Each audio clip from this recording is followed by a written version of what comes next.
નમસ્કાર દર્શક મિત્રો, બોટાદ દસ્તક ન્યૂઝમાં આપનું હાર્દિક સ્વાગત છે અને હું છું એલડી મકવાણા। આપ જોઈ રહ્યા છો બોટાદ દસ્તક ન્યૂઝ। હવે પછીના સમાચાર વિગતવાર।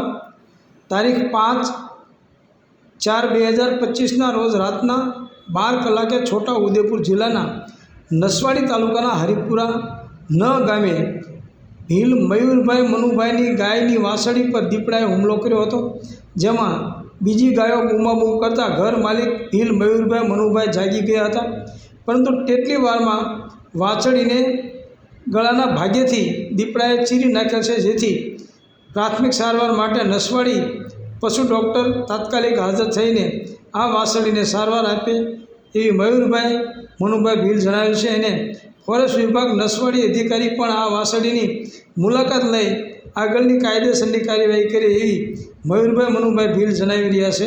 રિપોર્ટર મયુરભાઈ ભીલ, નસવાડી, બોટાદ દસ્તક ન્યૂઝ, એલડી મકવાણા, બોટાદ।